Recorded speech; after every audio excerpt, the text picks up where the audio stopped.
Miał być powrót na dywanik z gościem, a znowu będzie solowy występ. Wszystko oczywiście przez innych rodziców i telefon od znajomej z mediów, która chciała zasięgnąć języka w sprawie rodzicielskiej agresji na trybunach. Będzie więc o Zagłębiu Dąbrowskim, kibicach, piłce nożnej i gorsecie, a na deser żart z Karolem Nawrockim w tle. Zaczęło się, złośliwie stwierdzę, a jakżeby inaczej, w Zagłębiu Dąbrowskim, gdzie swój mecz na Orliku rozgrywały dziesięciolatki. Starcie między Dąbrowską Unią Ząbkowice a Zewem Sosnowiec wzbudziło niewspółmierne do rangi spotkanie emocje na trybunach, gdzie kilku rodziców dało sobie nawzajem w trąbę. Doniesienia medialne mówią o co najmniej 3 panach, z których jeden miał posiłkować się gazem pieprzowym, gdy argumenty ręczne nie wystarczyły. Kiedy na miejsce dotarli mundurowi, awanturników już nie było, bo wcześniej ktoś krzyknął: policja jedzie. I tu wracamy do telefonu. Z racji wielu lat spędzonych na polskich stadionach i bycia ojcem pszczelarzy, z których jeden na swym treningowym rozkładzie miał piłkę nożną, poproszono mnie o konsultację w tym temacie. A konkretnie, czy to tak normalnie wygląda. Jako że pstyczek pod adresem Zagłębia już był, czas przejść do rzeczy, sięgając po rabinów. Tych dwóch, z których jeden mówi tak, a drugi inaczej. Problem bowiem w tym, że to, co nienormalne, już dawno w wielu miejscach stało się normalnością. Od zarania dziejów wielu rodziców przenosiło na dzieciaki swoje niespełnione ambicje. Problemem jednak jest to, że piłka nożna jako sport masowy jest oglądana przez osoby, które same teraz grałyby w Barcelonie albo innym Juventusie, gdyby nie to, że doznały pęknięcia kręgosłupa podczas wykonywania przewrotów w przód na WF-ie. Tu od razu uspokajam wszystkich, którzy mogliby posądzić mnie o brak empatii. No i przy okazji pozdrawiam kolegę, który po opisanym zdarzeniu został ochrzczony ksywą Gorset. Doszedł on do pełnej sprawności fizycznej, a następnie został wziętym naukowcem. I nie tylko. Ale czas wrócić do meritum. Wszyscy są więc specjalistami w kwestii tego skądinąd wyjątkowo prostego sportu. Zasady też są relatywnie nieskomplikowane, choć zdarzają się osoby twierdzące, że jest jakieś uwarunkowanie płciowe, jeśli chodzi o spalonego. Od razu prostuję, nie ma, co widać chociażby po błędach polskich sędziów. Sport jest więc łatwy, a oglądając rozgrywki na najwyższym poziomie, jak Liga Mistrzów czy Mistrzostwa Świata, widzimy piłkarzy, którym większość rzeczy po prostu wychodzi. Z perspektywy monitora wygląda to na banalne, a nasza gwiazda z karierą złamaną na wspomnianym materacu lub podczas gry w siatkonogę na pewno dałaby radę to powtórzyć albo nawet zrobić lepiej, gdyby nie te pamiętne zdarzenia. A skoro on by potrafił, to jakim cudem jego dziecko miałoby nie potrafić? Przecież to proste. Przychodzi więc na stadion i drze mordę, bo jego Kubuś, Brian czy inny Pawełek wiedział, że ma go na oku i w końcu zaczął się starać.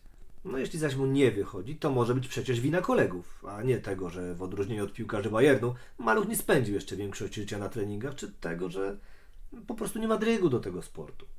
To na kolegów też tatulek wydrze ryja, bo może, tak jak podobno było w Dąbrowie Górniczej. Bo wiecie, najciekawszy był fakt nawet nie samej bójki, a tego, że pobili się rodzice piłkarzy z tej samej drużyny. I jeden pan postanowił tonem kanapowego fachowca z browarem w ręku skomentować wyczyny któregoś dzieciaka, bagatelizując fakt, że nie jest w domu, a potencjalna interakcja może skończyć się czasowym przejściem na dietę półpłynną.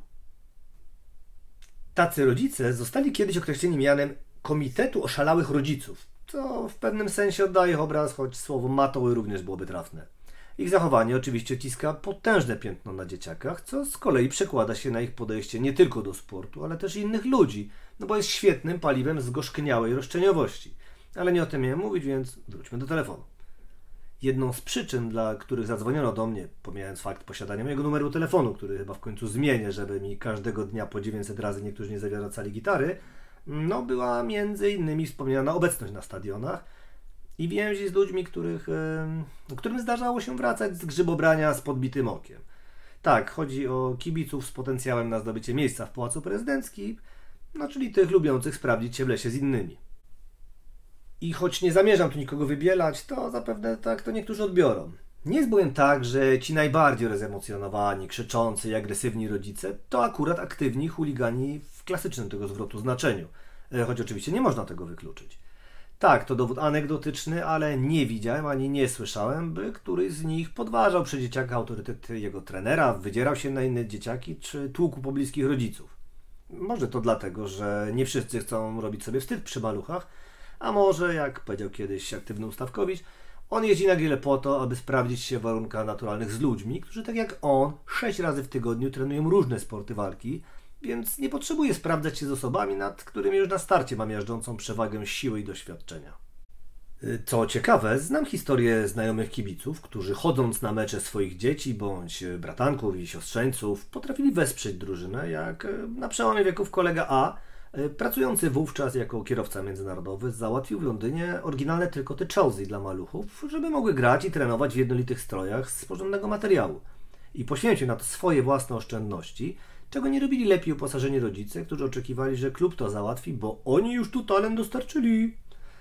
To jeden przykład, ale akurat lubię się nim podpierać, bo ten dusza człowiek, jeśli chodzi o traktowanie juniorskich drużyn, zawsze będzie w mojej pamięci przywoływał obrazek, gdy wisi na płocie drużyny przyjezdnej. Wszystko na oczach jego rodziców, których akurat przywiózł na to spotkanie, by spędzić czas z rodziną. Więc może właśnie to inne spuszczanie ciśnienia powoduje, że to akurat nie ci osobnicy stoją za chamstwem i przemocą na dziecięcych meczach i treningach, lecz sfrustrowani, zwyczajni ludzie, którzy chcieliby przynajmniej na tej płaszczyźnie odnieść sukces. A że naoglądali się mistrzów, i tu wracamy do przytaczanych przeze mnie wcześniej argumentów, więc ja znów skorzystam ze wspomnianego na początku telefonu. Jeden z dziennikarzy sportowych, co ciekawe przez lata związany z redakcją znaną z nagonek na kibiców i nie mówię tu tylko o tym pałacowym, stwierdził w rozmowie z moją koleżanką, że akurat te emocje to są zdrowe, bo on sam ma dziecko, widzi te mecze, no i oczywiście zna się, bo to znam się jest w tym wszystkim symptomatyczne. Tak jak i podejście, że jego darcie dzioba i emocje są normalne i zdrowe. W domyśle nie to co tych chamów z kolorowymi szalikami. Bo ci z szalikami to na mordobicie przyszli, a tym dobrym rodzicom się przydarzyło, bo przecież to ich bąbelki grały, szykując się do przyszłego transferu do Manchesteru City. No o ile mnie pamięć nie myli, to o tym nadmiarze emocji mówił kiedyś Krzysztof Stanowski. On właśnie postanowił nie emocjonować się na treningach dzieciaka, bo zbyt często dawał się rzeczonym emocjom poniosić. Można go różnie oceniać, ale to wyjątkowo zdrowa postawa. Jest jeszcze jedna historia, która przypomniała mi się przy tej okazji, pokazująca, że problemem może być wspomniana masowość piłki nożnej. Jak powszechnie wiadomo, na Śląsku są dwie drużyny piłkarskie, szczycą się posiadaniem 14 tytułów. Wiadomo, że ktoś doda, że jedni tak naprawdę powinni mieć ich 15, bo pewien sędzia ich okradł, a drudzy tylko 13, bo co to za tytuł?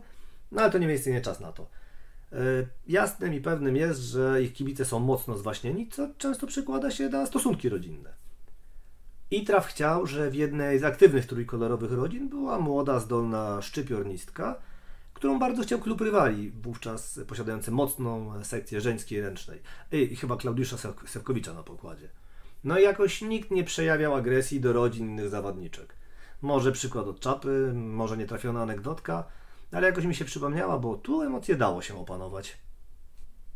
A w jednej z modnych piłkarskich drużyn, gdzie mamusie postanowiły założyć swoją grupę, by wspierać dzieciaczki biegające w najdroższych korkach na rynku, to się nie udawało.